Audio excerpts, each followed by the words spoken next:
All right. Welcome, everybody. Hanrahan's Irish Talk. Thank you.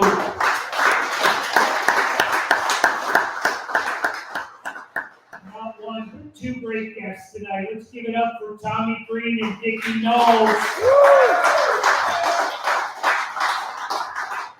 See what I did there? I went with the older guy first. I wasn't sure how I was going to do it. Hey, real quick, because I heard you telling a story just a couple of weeks ago, and I'm talking to you, Mr. Green. Yes, sir. That you and Dickie go way back. Yeah, we sort of do. And back in what, 98? I mean, not 90, 88. 1990. No, 88. Oh, 88. Yeah, 88, 89, that area. Not just in baseball, but in life, right? Well, no, I mean, we're from North Carolina. God's country is what I call it. But I'm the young man. He's a little bit older than I am. So he grew up in Charlotte. I grew up in a little town called Whiteville, North Carolina.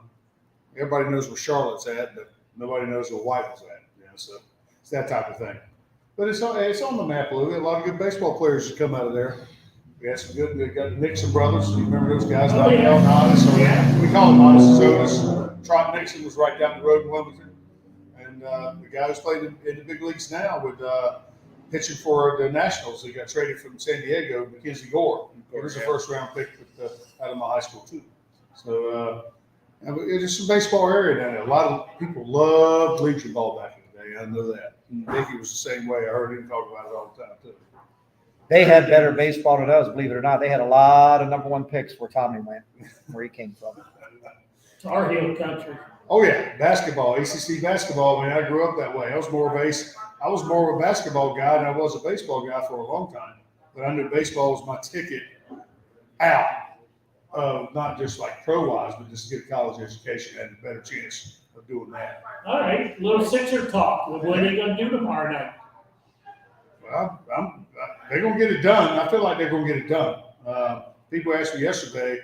I was doing a radio show yesterday, and what's going to make the difference in that game? I said, somebody other than Embiid. Embiid's got one of the Embiid's got to be one, and then somebody other than that in that lineup, in that start lineup, it's got to play up. It's got to play better. And what'd you get? Maxey got 30.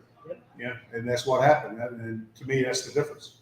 Somebody's got to play up. Somebody had called that earlier in that day as well. That Maxey was supposed to come score 35. So Carl had called. I was 5 off. Nice going, nice going. Well, that's a good call. He called it. But he had 7 assists. He did. Too, so. Yeah, so there's 14 more. Well, I mean, you got to look where we grew up. We grew up you grew up. You had James Worthy up there in that area, Gastonia, that he knew. So, I mean, we basketball people, a little bit. Very good. Yeah. Hey, real quick, again, thanks everybody for coming out tonight. The raffle prizes over here, they're off the chart tonight. We brought out some good stuff. So come on up and grab your 2 free ones. Your additionals are $1 a piece. All the money goes back to CC Charities, where we're always doing good things in the neighborhood and in your community. So come on up, check it out. Dickie's already eyeing up the Larry Bowa jersey. Hey, I want some raffle tickets. I'm looking at the Dallas Green tub photo. That's for raffle? It is. Yes, indeed. All right, can I buy raffle tickets? He's digging in. Like this. How much are they? 2 free, $1 extra. 2 for what? 2 free. 2 free, and then every additional is $1. I want $5 worth, and I don't want no free ones. I'll take $5 worth. If I can't win on that, I'm pretty good at winning these things now. Oh, there we go. Throwing the There's challenge one out there. All right, challenge. Challenge taken. All right. Hey, Now- again, I want to thank everybody for coming out. Jimmy Clark. Clark, he has us every month. Our schedule was a little bit conflicting this month, so we're back early. But next month, we're back here later in the month in June. And I'll let the cat out of the bag now. Dan Baker's coming in, so how about we give it up for the Mr. Baker? Dan Baker. Yes, everybody around. Dig in on the raffle prizes. We're gonna do trivia. We're gonna give away some free T-shirts. What else do we have going? What else you want to do? Put one in all of them, but put 3 in the picture with Dallas and Tug. And this goes in all the rest of them. One apiece in the rest of them. There you go. They're working you, Henry. Working against me, I see. Yep, All right, take it away, John. all right, well, you, both of you guys would know, the Phillies are off to a little bit of a slow start, as us fans would have hoped. Is there much of a hangover from the World Series? Like, you guys have played longer in and then recovering on the off I season. mean, their season's there was a lot longer than ours. Right. But, I mean, not too much longer, but I don't buy into that. Okay. I don't. I don't buy into that either. That's the philosophy of a lot of today's baseball people. That's a scapegoat, yes. Yeah, exactly. I think when we try to save pitchers in spring training, you end up with what we got kind of early in the season. They're guys not ready. Stretched out. They weren't ready. Yeah, exactly. Not being stretched out. That was, a feeling that Carl and I had talked about a lot. That we weren't sure, if that was, the case or not. Like, you always hear, the hangover from the World Series and stuff. Well, it was It great to seems see. like an It's excuse. great to see him go. I mean, did you think that was going to happen last year at some point during the year? I mean, I was on people were telling me all the time they were giving up on them, and some of the stuff I was doing with the radio and stuff. I said, hey man, they got to get healthy. And they still got to get healthy. Now, yeah. They still got to if they can get healthy and it's not too late and they stay in contact, they don't get too far behind. They got a chance. They got the personnel there to do damage. Right. It's all about getting on the roll and doing things. Big thing is pitching. Yeah. They got to get their pitching thing. I mean, you can have all the hitting in the world, you won't. But if you're letting in more than you're driving in, you're losing. Right. So the bottom line, what was the theory behind the Braves and what's of their success? What was the reason they had success? Pitching and defense. And they scored runs. They had a knack about scoring runs late and never say die attitude. They scored a lot of runs late in games, 8th, 9th inning, come back and won ball games. But the key to it was pitching and defense. Yeah. If you're solid up the middle and doing that, and the Phillies are getting there. They got their guys up the middle where they want now, I think. Yeah. Yeah, Brandon Marsh is stepping up, and they're a team that's built, I think, for the playoffs. We saw that in the in the first series against St. Louis. You had Nolan and Wheeler pitching basically, and boom, you won. You moved on to the series. So, then you get your timely hitting with everybody. So, because basically when it comes down to playoff baseball, you're going to hit home runs a lot. Type of thing. Good pitching, and then make it. Hopefully, You say they're built for the playoffs, and Atlanta wins, and they're off to win the division again. I don't know if I like the way the division's set up, but I think you're exactly right. This team I wouldn't want to play this team in a 5-game playoff. Exactly. I wouldn't want to play this team in a 7-game playoff. When we played St. Louis, if a guy throws a fastball right down the middle to Bryce Harper and he doesn't hit it out, St. Louis may beat us because St. Louis pitched themselves, as Tommy said, you got to have good pitching, out of that series, and we may have won this game. We just won this game. Tied it and Carolina. Well, they tied it? Second tied game. Second But, this club does have a lineup, as you well see. It's hard to go through this lineup. Right. This club has a lineup, like Tommy said, good pitching. Last year, I expected more out of the club. It didn't surprise me that we went through the playoffs. It surprised me that we didn't. You struggled early. That we struggled, yeah. This team's much better, so here we go. Yes. Yeah. I mean, I think they are much better, but we're also, people don't realize that we have been banged up from the start. If you look, we've had some guys that we expected to be in that rotation that's not there. They got banged up in spring training. And we were hoping to have Painter, I think, there if he showed like he could handle what he could do in spring training. But, we'd love to have that talent there and for him to start his big league career this year. Yeah. And you're missing out on Ranger. as well. Yeah, I mean, That's and stuff happens. I mean, and that brings into question the World Baseball Classic. WBC. What do you feel about it, Dickie? I mean, it's great to play for your country. I mean, it really is, but I'm all about the hitters and stuff playing, but this pitchers, it's a big thing. And look, I mean, there's a couple teams that's been really affected by it. You know, Houston's won without Altuve being knocked out for the first part of this year with a broken thumb and stuff like that, and and some arm injuries. I mean, And the Mets. Yeah, so I mean, it's a huge thing. It's a question that it's got to be raised. I mean, it's great for baseball that you play in that. Right. I think, but I mean, bottom line, it's about MLB. It's about playing the regular season, having your guys ready to go out of spring training. Right. You know, I mean, Turner was ready to go. He had a great WBC, but right now he's scuffling. If you ask me, he's not living. I mean, we were talking about it before. He can be better. Right. I mean, Oh, yeah. I mean, it's hard to hit 300 in big leagues, but he's a lifetime 300 hitter. Yeah. I mean, do we see things at pitchers? I mean, we look at things.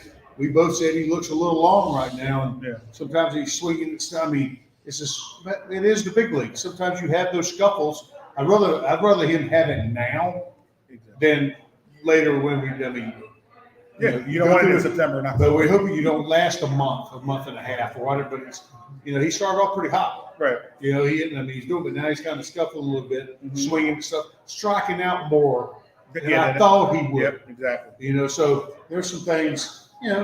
Everybody's working on stuff. We all work on stuff. It's the game. It's like I tell everybody, if it was that easy, you'd be playing. Right. But wait until you see Harper get completely ready and get hot, and then if you have Schwarber's going to get hot. That's two people that haven't. He's not even hot yet. I mean, and then Turner's going to get hot. You're going to have a merry-go-round of runs coming in, and I think the pitching's going to. I think this summer is going to be a very exciting summer in Philadelphia going into the fall. Yeah, like I said, once you get everybody healthy, because Castellanos is playing better this year. It's going crazy. The young Sun Heroes so far is people call it the daycare. Those young guys at the bottom of that lineup, they've really done well. You got Ball, Stott, Everybody.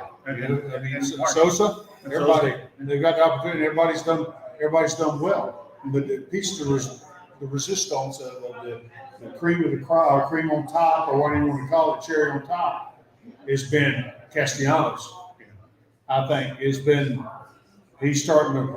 I mean, he's not starting. He's had just, people talk about it today. He kind of started off last year like that, but I think it's better than that. He's a different little looking hitter. A little bit.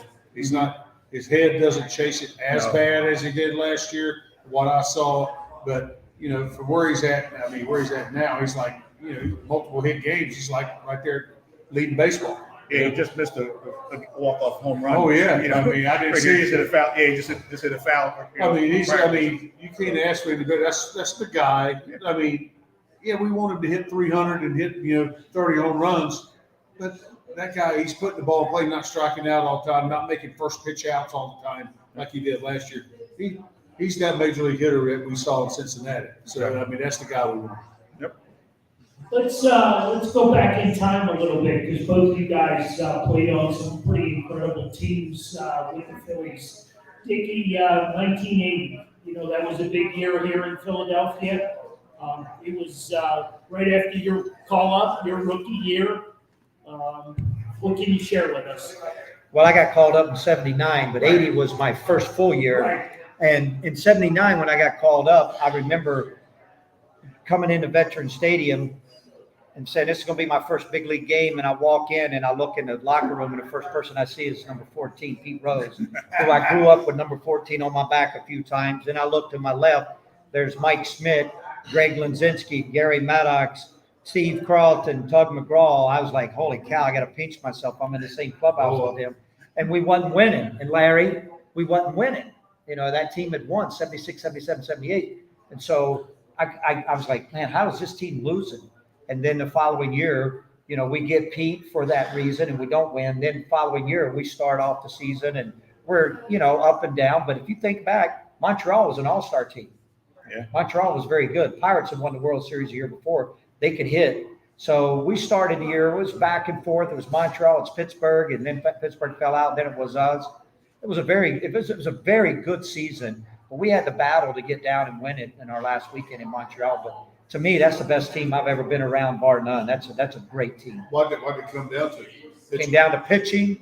Yep. And then we played Kansas City, and they were a very good club. But to me, that club was a special club. I have to agree with that. I mean, I was young. It was our first world I was like in championship season. 8th grade. First world championship in Philly's history. So But, yeah. Yes, it was. I remember watching it.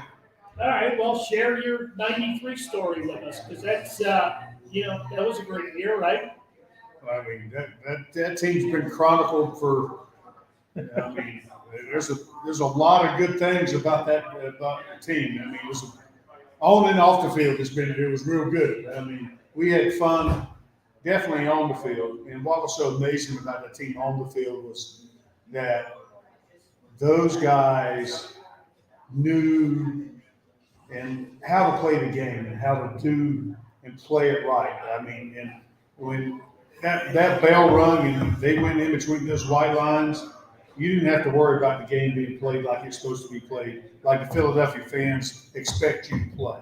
That's why I think those guys, especially the starting guys, were so beloved, beloved in this city is the way they played the game. And I think everybody on that team, the city could pick one of those guys and they could grab a hold of them because everybody related to them in some way or another. You had your it's my second favorite team, and I played baseball for a long time. And I didn't play for them. They're my second best. I love that team. So that was your favorite I one. think might have been his favorite team. I've heard it. But Well, we- 80's got to be number one, and Yeah. 93's number two. we had. I tell you what, we had a lot of fun. The only thing we didn't at the end is just get it done, and we happened to be facing the All-Star team. Yeah. At the end too. Oh, God, yeah. And after you have to give those guys credit, we were ahead in every ball game. There's no reason why we shouldn't have won that. It's just we just didn't get it done at the end. So bottom line, we were ahead. Pitching wise, we probably wasn't as good as we needed to be. Well, you just talked for a couple of minutes, and you didn't mention the name Darren Dalton. Well, I mean, I sit here talking about him all day. What the impact he's had on my life, professionally and personally. What do you want to know? What and then what can I say might be different. Well, I mean, I know that the 93 team here in Philly was very popular and still is, along with the 80 team. I mean, Oh, yeah. You guys are always out and about. The 93 team always seems to circle around Dutch. Being That's the that reason. leader, being that guy. Well, that's the reason he was the leader of that team, and Dickie knows him, knew him as good as I did, if not better. He spent a lot of time with. Well, I Dutch think back in the Tommy day. was one of his best friends. I ran into Dutch from an old pitching coach we had in '83, and I'm going to tell one Dutch story, and you should tell a couple too. We had the greatest pitching coach in the minor league, Bob Tiefenhauer, and he played for the Yankees, knuckleballer guy. And he calls me up at my hotel room. I've been traded to the Cubs, and he says, "Listen, I want you to do me a favor. I want you to go over and say hello to this Darren Dalton kid." I said, "Tief, you know I'm pitching tomorrow?" He goes, "I don't care." He says, "Go say hello. This guy, you and him are my two favorite guys come through the minor leagues. I talked about you a lot to him. Go say hello. He's got a bad knee, and just go over and say hello." I said, "All right, Tief, only for you I do this." So I walk over and I see this guy with a brace on his leg. It's September, he's playing catch. I'm going, why am I doing this? So uncharacteristic of a guy from an opposing team to walk over and say hello before you go down bullpen and warm up. And we're at Veterans Stadium. I said, "Hey, are you Darren Dalton?" He didn't say a word. He just looked at me again. I said, "Are you Darren Dalton?" He goes, "You know how he talks." Yeah. I said, "I'm Dickie Knowles." He goes, "Nice to meet you." And I said, "Tief told me I need to come over and say hello to you. Like, do you talk?" And he says, "Yeah." And he says, I said, "Well, see you later. I got to go warm up. I'm pitching." "You ain't playing, are you?" He goes, "No."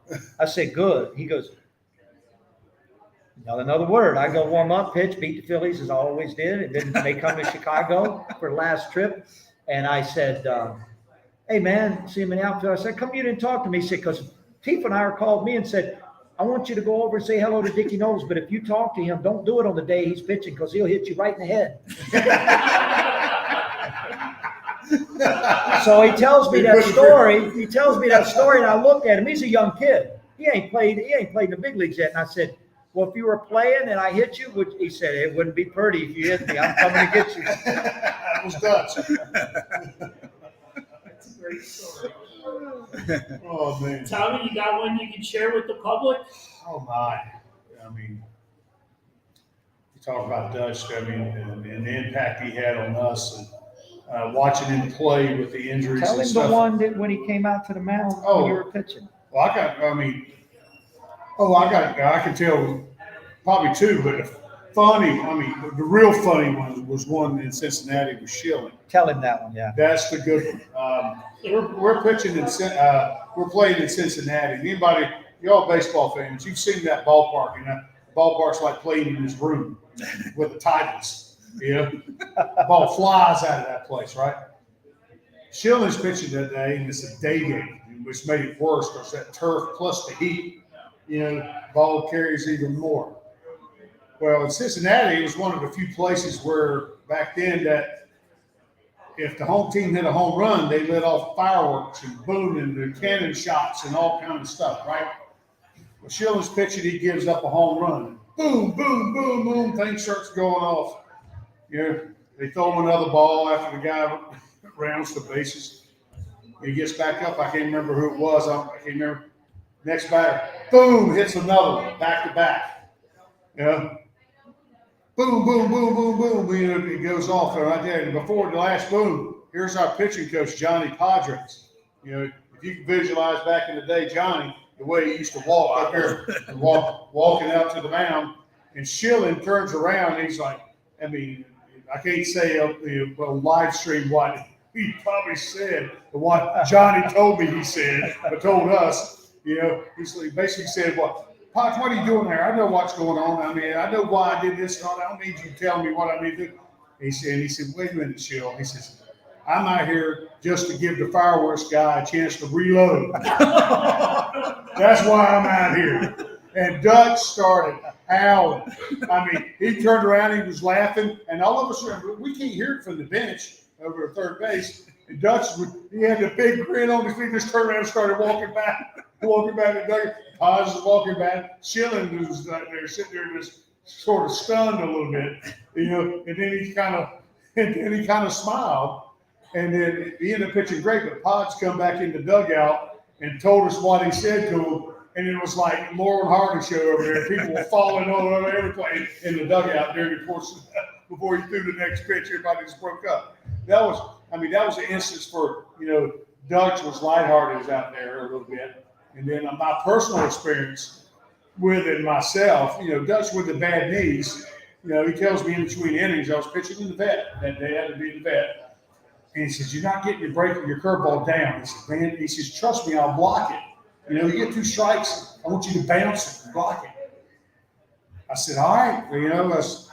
So my thought was about burying it. I had to bury it to get it down because I was living dangerously, hanging it up there.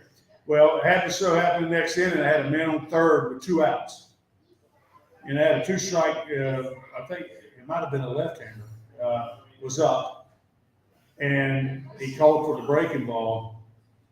And when he called him, he always he called that, and then he gave me get it down, And so I said, I threw it. He goes to block it. It goes through the 5-hole.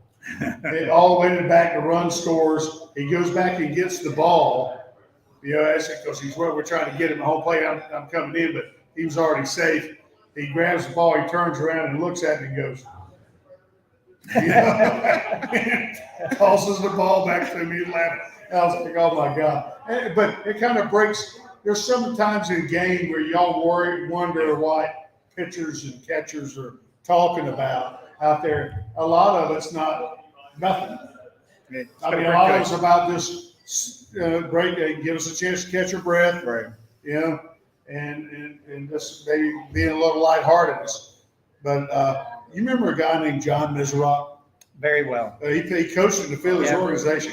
Well, he was my catcher at AAA when I was with the Braves. And Kent Merker was a pitcher one He day. had a little Dutch in him. Yeah, he did. It was a lot like Dutch. And he, one of the best lines I heard one time, because Kent was struggling. You remember Kent?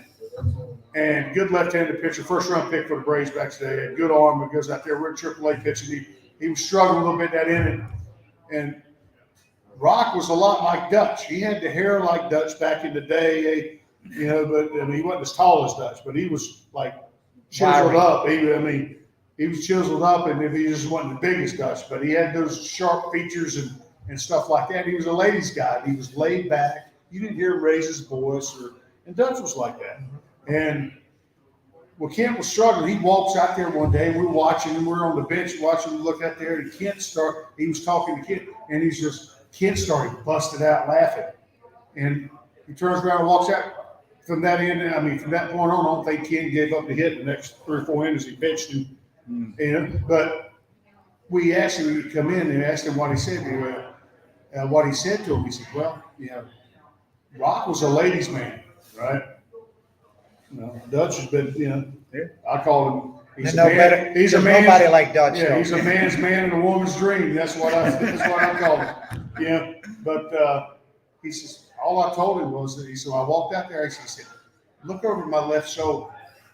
By the row 4, you see that blonde up there? I'm going out with him. You know, the kid he just busted out laughing. And what does that tell you about? He broke the tension, a little bit about it. So you start talking about different things and knowing your guys. You know, Rock kind of knew our young guys, and talking about Dutch, there was, to me, nobody better with us than knowing his guys on the mound that day. He was one of the best at calling the game when we didn't have our good stuff to help us survive the game. He was good at that bottom line stuff like that that helped us, you know, especially in '93, because we had a pretty good core. People underrated us as a starting staff a little bit, but we matched up against everybody pretty good. Now, talking about that, translating that to today's game, how does that, with the time clock and everything like that, I mean, how much would that not be effective or be effective, you know? What in our game, are you asking, do I agree with the time clock? Well, that, and, you know. I don't think in 1980 you needed a time clock. We always tried to work quick anyway. I have a yearbook, and it was when they started talking about this, I went back and looked at it, looked at the time of the game. Steve Carlton, 1 hour and 34 minutes. Steve Carlton, 1 hour and 45 minutes. Dickie Knowles, 2 hours and 15. Bobby Walt, 2 hours and 11. There was a lot of 2 hours to 20 to 25 to 30-minute games because the umpires controlled it. You'd have Eric Gregg and all these umpires going, let's go, let's go. He would ring you up. And you really had to He'd ring you up, but kept the things going. Yeah. But you have commercials now, and then you have the analytics, and I think the commissioner is trying to straighten up baseball, and I think that the baseball people are the ones that let it get away with hitters stepping in and out of the box. Okay. That's where your time is. Right. A lot of your time is hitters stepping in and out, in and out. I don't like the time clock, but I like the faster games. I don't want a guy to get called strike 3 when there's 8 seconds left on the clock. Yes, that's ridiculous. I mean, they're asking about my theory with time clock. I'm all about making the game quicker for the fans, but there's different ways to handle it than disrupting the game of baseball and changing it the way they're changing it. Right. The possible ramifications of a ball game could mean a difference in one team losing a ball game that costs them a chance to get into the postseason. I mean, how do you guys like feel about it? You like it? No. You don't like it? They're changing the fabric of the game. Okay. I mean, too much. There's things that, Yeah, like you said, if you keep the guys in the battery box, that's fine. But like changing the rule, bigger bases, and you know, it's now only being able to throw over. We want bigger bases and not thrown over because we want the stolen base back, right? Right. But where did the stolen base go? The analytic people said, don't steal because you're giving away an out. Don't bunt. And so we had a boring game. playing the game scared. Right. You know, that's basically what you're doing. Exactly. I mean, it's ridiculous. I'm probably going to get fired for saying that. But And do I like, I'm not work for them, so the pickoffs, stuff like that is ridiculous. Right. You know, the little cat and mouse game that, that the pitcher and the hitter play and the pitcher and the runner play, I mean, that's part of baseball. That's what happened. And for a long time, and you know more about it than I do in the minor leagues about the robot ump. Yeah. I have no clue about that, but if they do something like that, I don't know if I'll watch a game again. They tried it in Yeah. AAA for the first time, but what's coming down the pike, we need to say no to. They want to be able to have a pitch runner anytime during a ball game. They want a pitch runner. That's going to be Little League? implemented in the minor leagues soon. And I also want to, coming down the pike, from what I understand, and I know this to be 100% true, they want to be able to penalize a team if the starting pitcher don't go 5 innings by taking your DH away. Yes, I heard that. So as here well. we are. We went from the analytics. Let's have pitchers to pitch 1 or 2 innings. Let's have pitchers to pitch 4 or 5. Now we're going to penalize that. We're trying to put the stolen base back in the game. So what we're trying to do is create a game we had for so many years, 100 of years. Yeah. That's what we're trying to go back to. And they're We're messing it just up. trying to speed it up a little bit. Yeah, and they messed it up. That's what they have. If you ask me, they messed it. Now they're trying to correct it. Yeah, a little bit, but they've thrown so many things. And I can bases being bigger. I mean, that's fine if the reason is trying to maybe cut down some injuries and possibly make guys run more. Fine. You cannot cut the pickoffs. Yeah. You basically say, okay, go ahead and take second. Right. Yeah. Yeah, your We're going to handcuff third. the pitcher. They threw it away. Game over. Yep. Game over. How about that? He hit in a double play and they threw it away. We'll take it. Unbelievable. We'll take it. Hey, any way you can do it. Hey, that's a win, right? Yep. Check this out, Tommy. Hitting a double play and they threw it away. Hey, real quick, Lauren's in the room with the mic. If you guys and gals have any questions for our guests, Please. you know, Yes. bring them on. They got the answers. If not, they'll make one up. But anyway, 7 o'clock hour, don't forget the raffles. We're gonna do some trivia in a couple of minutes. So get ready, get your cell phones out. You can Google the answers. They got a couple of cheaters all over the back of the room there, so. Is that him back there? There you Oh, go. yeah. There you go. Yep. What are they challenging? I- He slipped too far. We'll chat and see if he tagged home plate. He Or, tagged Oh, the he game was all over. over it.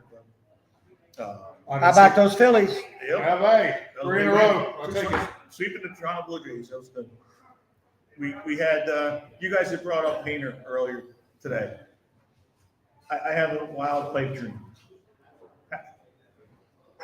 Looking the way the team is built right now, do you trade Painter for a San Diego, or a proven guy? San Diego? No. I'm not responsible for this guy. so- No. Let me tell you something about Andrew Painter. He's a once-in-a-lifetime pitcher, and Mick Abel's going to be a great pitcher Right. himself, but Andrew Painter's a once-in-a-lifetime. I've seen Gooden. I'm going to say something because Tommy's here, and you know I've already said this 100 times. Tommy was the best arm I'd ever seen other than Dwight Gooden and Roger Clemens come into the game. I've seen Tommy pitch in AAA. I went, whoa. And then I found out he's from North Carolina. I liked him better. But Andrew Painter may be one of the most special pitchers to ever come in baseball. He has command at 19 years of age. Yes. He has the ability to turn the game up. The game doesn't speed up on this kid. I seen him pitch 7 games last year. He struck out 14 out of 15 guys in one stretch. They pitched 5 innings, struck out 14 out of 15.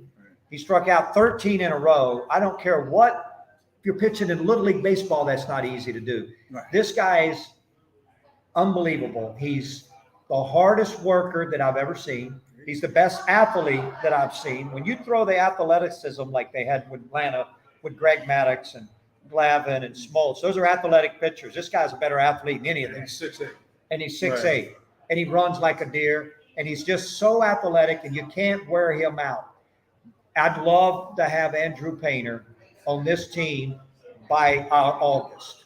Okay. I mean, if he shows he's healthy and he's starting to throw and there's no problems, and you it's like making the biggest trade that you could possibly make in baseball, period, to have an Andrew Painter join your team. I got a question for you, Dickie.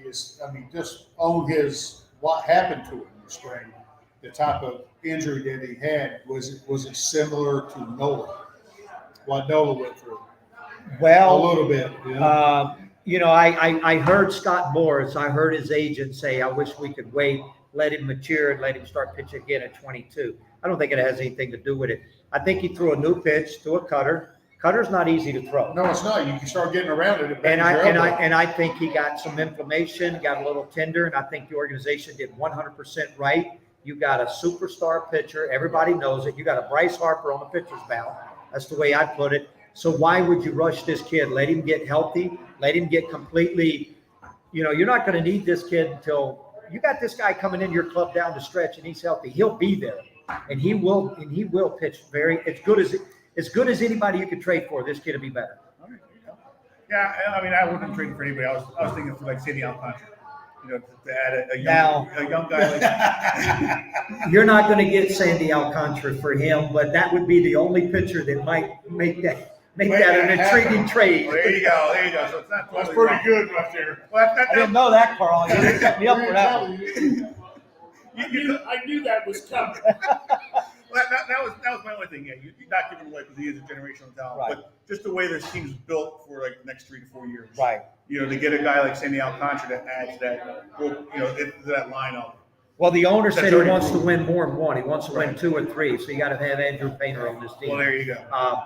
Nick Abel is a name. Don't forget Nick Abel. Right. Oh yeah. And you may have McGarry coming up. Yeah. McGarry, I call him McGarry all the time. McGarry coming up sometime soon.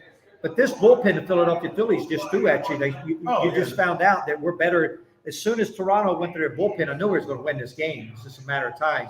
But our bullpen, if it's healthy, you're looking at that bullpen we have now. In case you hadn't noticed, Kimbrel is throwing 98 to 99 again. Right.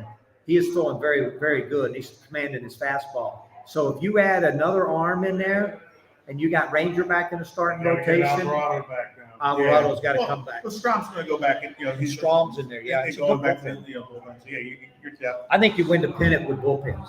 Right. Yep. Well, the way they use the bullpen now, with the starters, we're fortunate. With Nola and Wheeler, those are your guys. We got to have innings.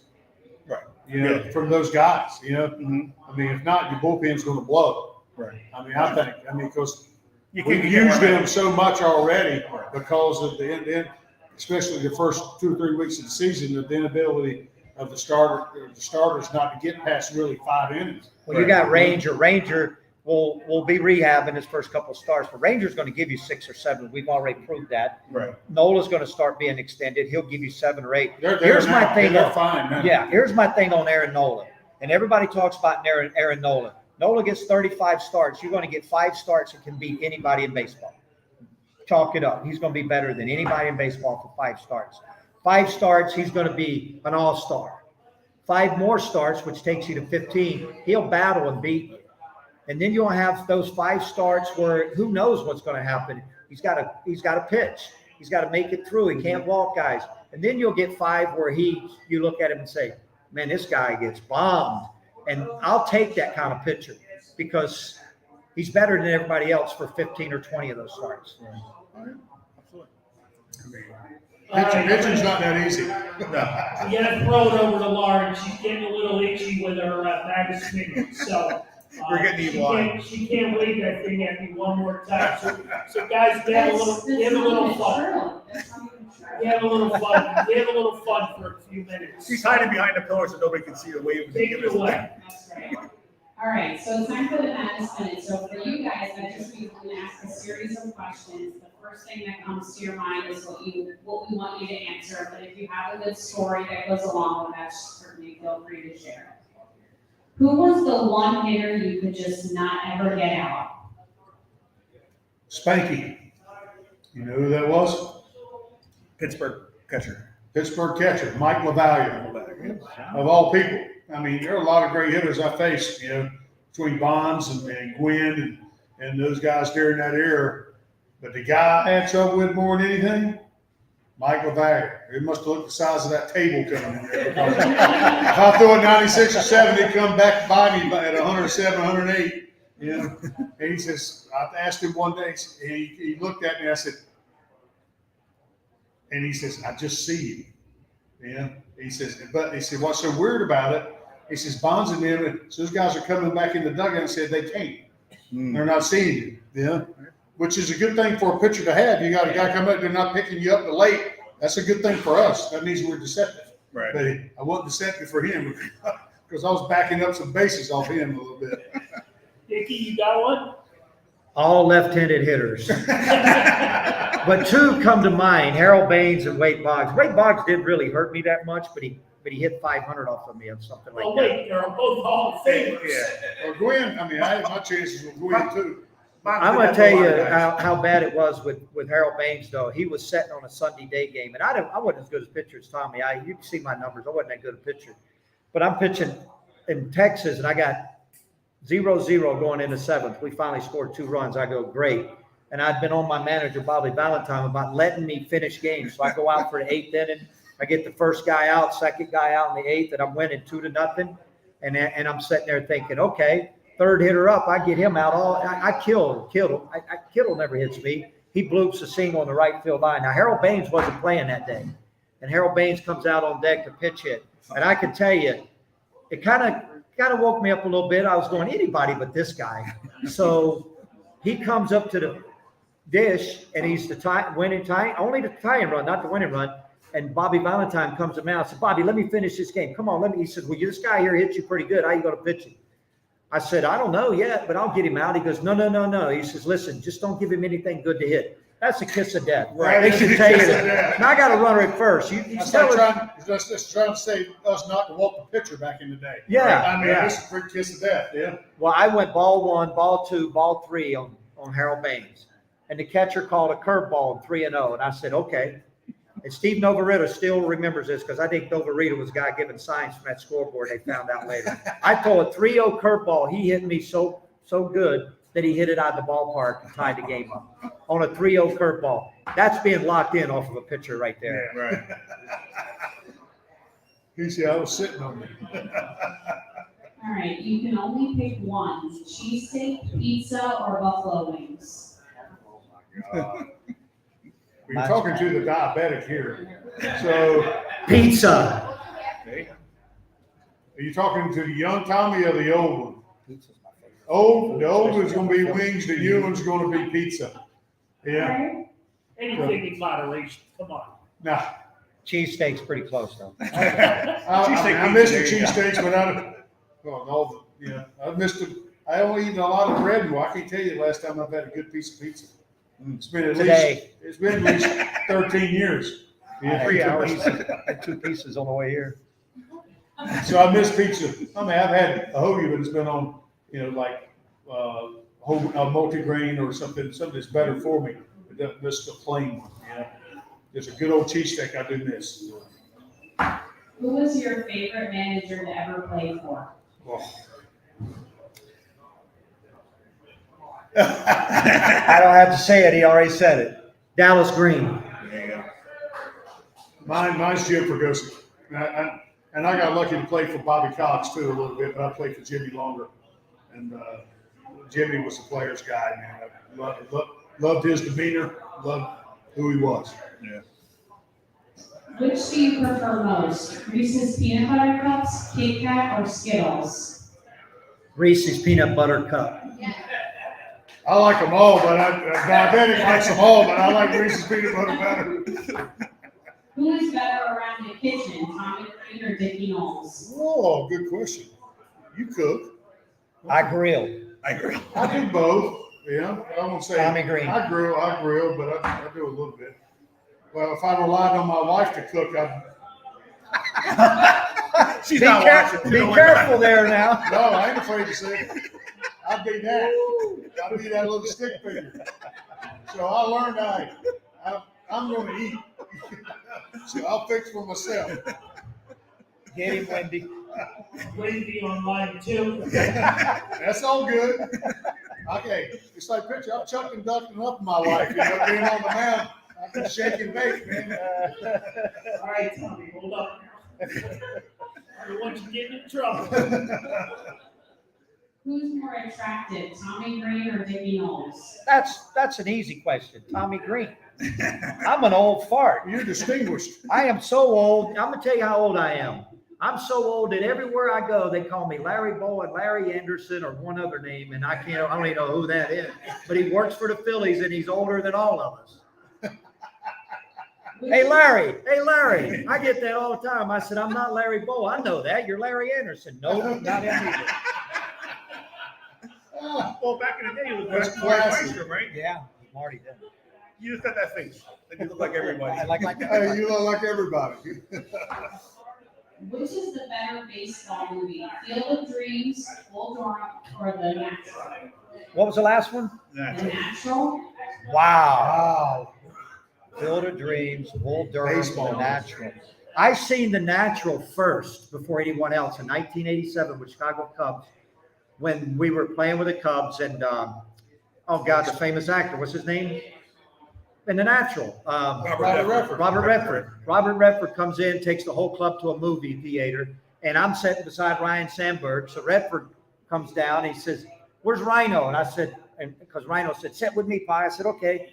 And then we couldn't wait to see the movie. Here comes Robert Redford, so he makes me move, and he sits beside Sandberg. So I'm there, and here's Redford, and there's Sandberg, and we watched that movie. And I'm going to pick that movie for that because, and so they're almost a tie. They're all pretty good, But I All like of The them's got their Natural. special things. I'll pick The Natural. You did say baseball, one that predicted kind of like what minor league baseball and stuff was about and stuff like that. I thought Bull Durham did it pretty good. It wasn't bad.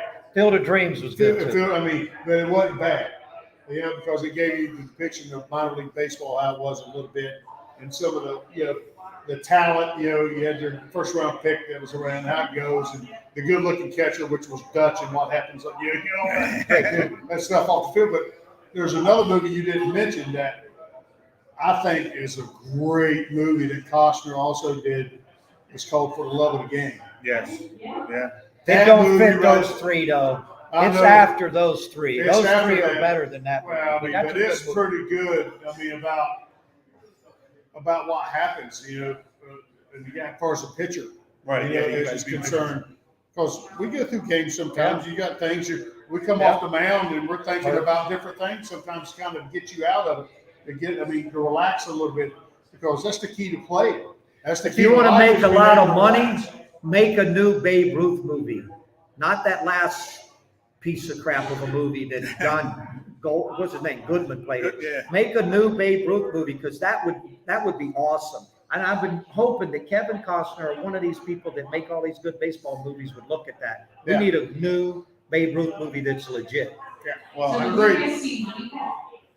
Yeah. Thoughts on that?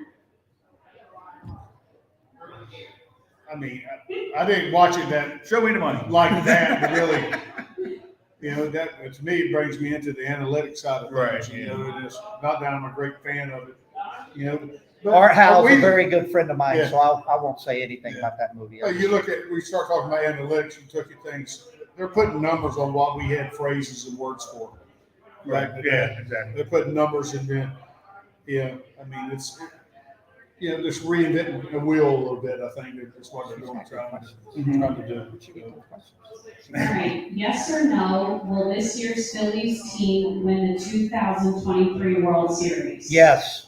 There you go. That's a tough yes now because winning the World Series ain't easy. But I No, would it's say not. yes. That's a good statement right there, Dickie. Yes. I love these guys. Yeah. Yes. This team's built. Ready to win. I think they can. I think they can do it, and it comes down Health. Yeah. to health. And that's why there's big league teams, and everybody's here for a reason. They got talent. Every team's got talent. Mhm. Some guys have got a better collection of talent than others, but the ability to play in the big leagues is there. And now it's all about our health because the guys have proven what they can do. Now it's about, just getting right at the right time. You know how I answer that yes so boldly? Name me a team better. I don't think Houston's as good as they were last year. No, No. all the pitching's going right now. I mean, name me a team that's better than the Philadelphia Phillies. This team's deep everywhere. Especially once they're healthy. It's It's built. hard to do that. Who's your surprise team of the year? Pittsburgh Pirates. They I don't- didn't do that. That's for true. Anthony. I That's didn't do true. that for Anthony Barnes. No, that's true. Who played decent last year too? It was a little bit surprising. They played Young. The Orioles. The Orioles, yeah, The yeah. Orioles. They got some talent. They've been sort of surprisingly. Yeah. I watched them a lot. The Orioles are a type of team that you don't want to play. Yeah, Because they can hurt they're you. young enough to say, hey, we don't care about losing. We're trying to win. Yeah. And I know that sounded stupid saying we don't care about losing, but a lot of teams like Houston, they have to win. And they know that. That's Yeah. why they're at. That's all Houston wants to do is win another World Series. But Philadelphia, this team is a great team of character. People don't understand the insides of this team. Robbie Thompson's a great guy to have managing his team, perfect manager for this team. But when you look at Bryce Harper, he's about baseball. He's your Pete Rose. All Bryce Harper wants to do is play baseball. I mean, I think that's evident by coming back as quick as he did from an injury. Bryce Harper wants to play ball. When you look at Marsh, that's all he wants to do is play baseball. We got a lot of old school players on this team. And I say that because I think that's a great respect to this team. They want to play baseball. They want to do nothing but win. So watch these guys you get into September, you start getting into playoffs, they take no prisoners. They go out there to take your head off and beat you. They go out there to do everything they can to win. And I think that's going to separate this team down the stretch from a lot of teams. They can jump on you real fast. Today, they were dead the whole game. Boom. Yeah. As soon as they got to start pitcher out there, I knew the game was over, especially when he brought Mazza in. But that's right. Sometimes that's what you need. What we tell. Yeah, we were just I said that you got to get this guy out of the game. Hopefully, he throws enough pitches or strikes out enough to get him out of the game to get somebody new in there. Yep. That way, it break the ice. We've seen it happen. Yep. So it's that type of thing. The old adage he's talking about the mentality of the makeup of the team. I think they were a lot like us back in the day. I know They're a mixture from the 80, They're a 90 mixture. street. I think they're a mixture. and I know with our mentality a little bit is that we don't beat you on the field. We'll take you out to the parking lot and kick your tail out there. Yeah, they It's got a that lot type of of that, mentality. We're gonna leave it on. But we're gonna leave it on the field, playing between the white lines, and that's the way the team was. We played hard to the last out, and that's what you want your teams to do. That's what they did today. All right, last question. If you're driving for 10 hours and you only have these 3 CDs to play during the trip, which one gets the most play? Johnny Cash, Taylor Swift, or Nirvana? That's easy for me. Johnny Cash. Yeah, I ain't listening to Taylor Swift. Johnny Sorry. Cash. Taylor, she's got a couple of them that's not up my alley. Nirvana would be okay. I'm a swing guy on that, but I'd probably go with Johnny Cash. I grew up country. My favorite band growing up, because I grew up in the rock area, Southern rock was Kiss.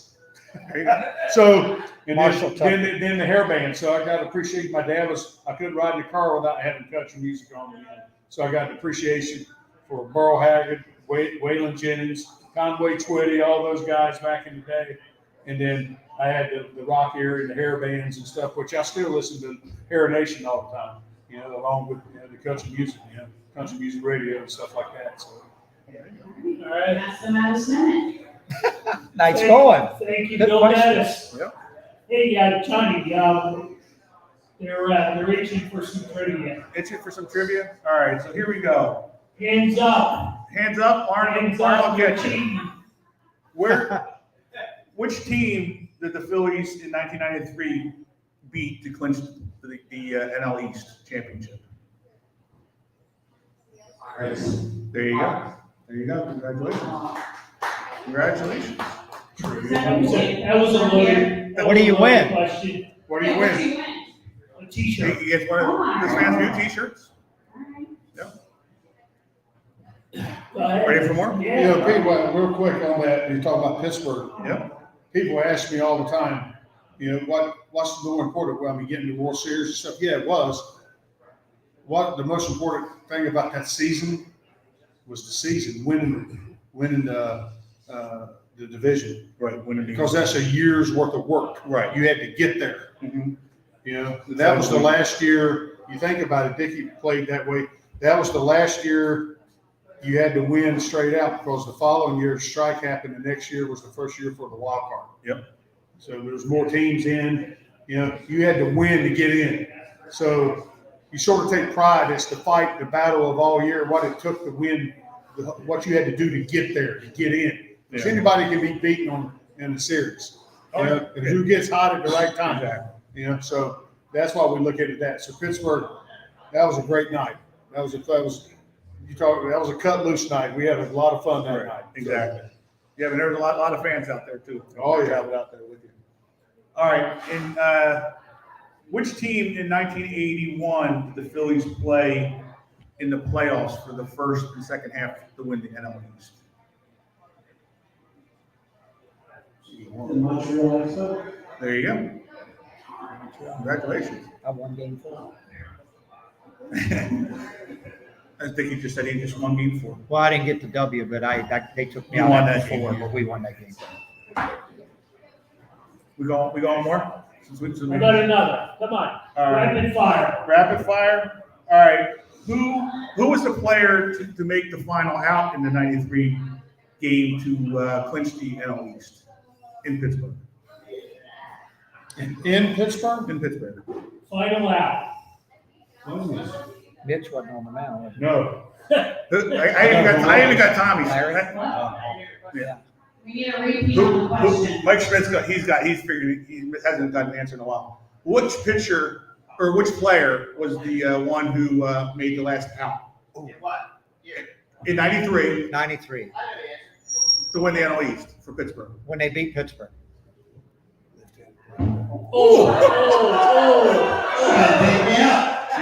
Don Paul. That is correct.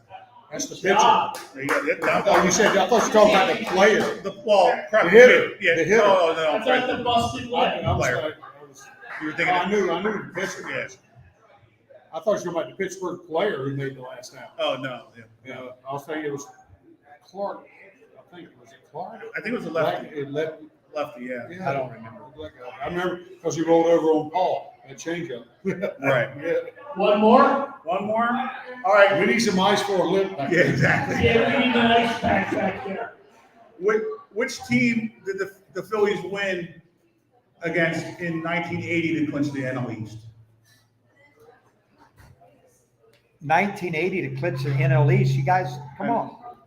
The best Which team? series of all time. It was the Expos. It was the Expos, yep, to win the East. But you already answered. Yeah, well, That's the NL East.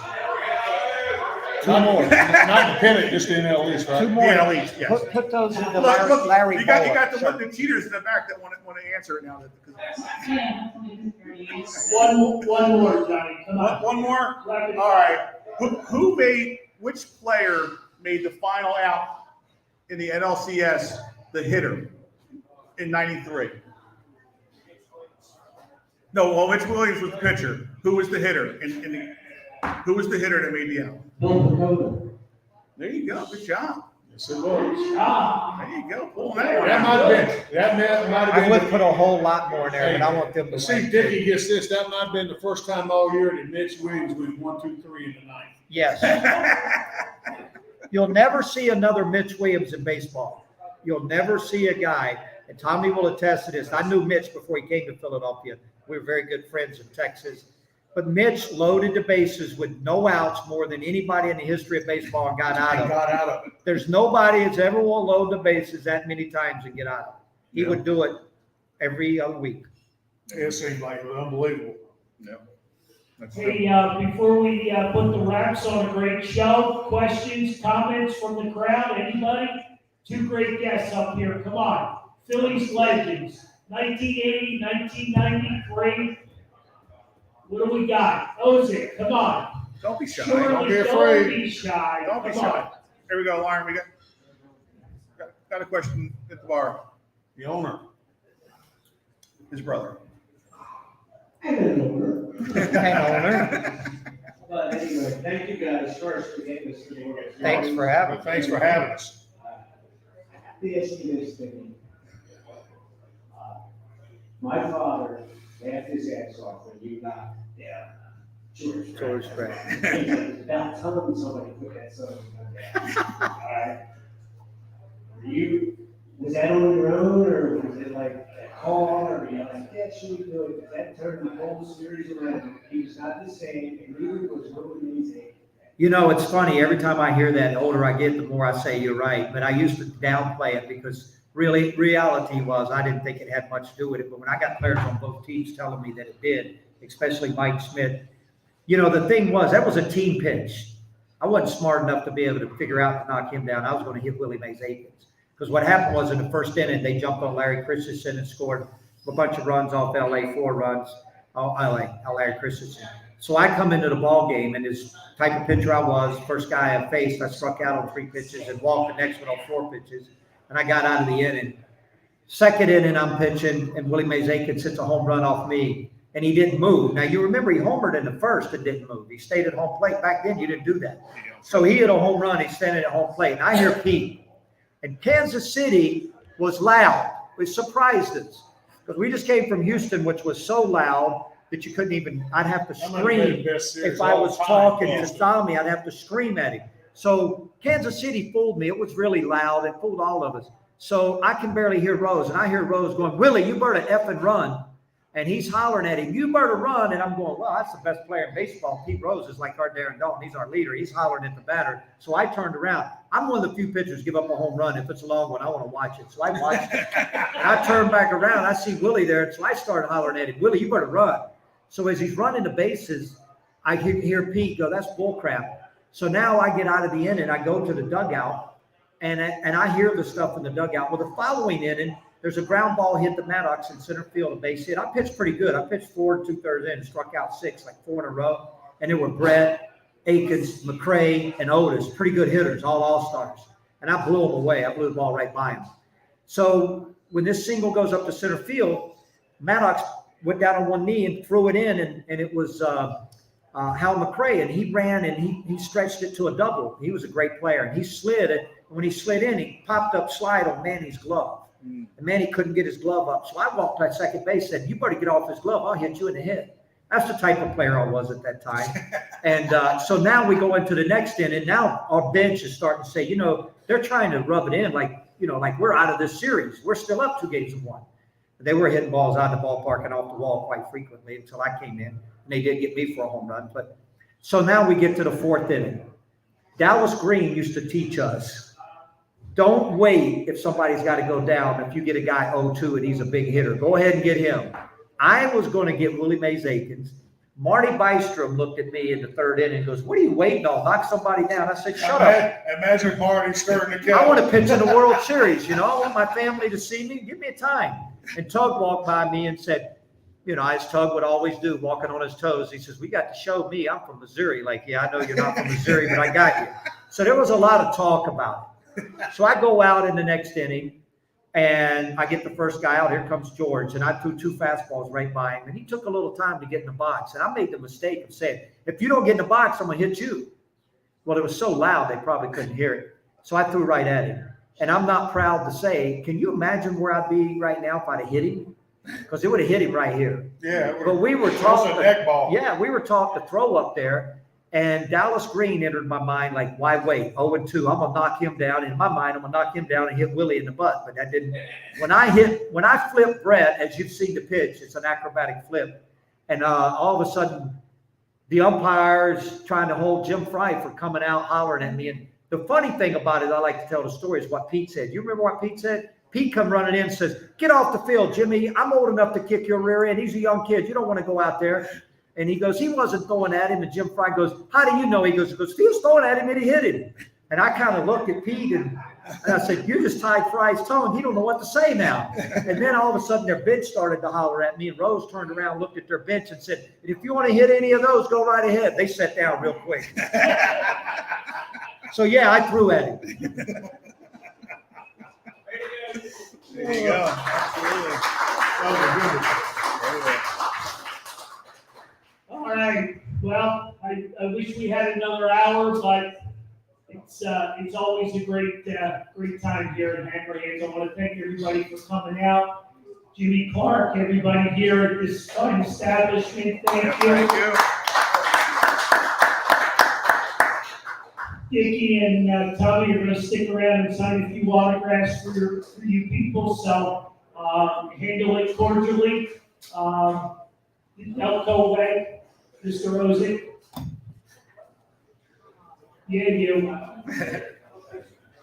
I'm coming. Again, I'm coming. If y'all gonna give away we're gifts back like here. this all the time, I'm gonna come and buy raffle tickets. We're back here June 14th with Mr. Dan Baker, so put that one on your schedule. And again, thanks everybody. Thanks for our Thank you. guests. How about a big one, man? Thank you. Much appreciated. This is always fun.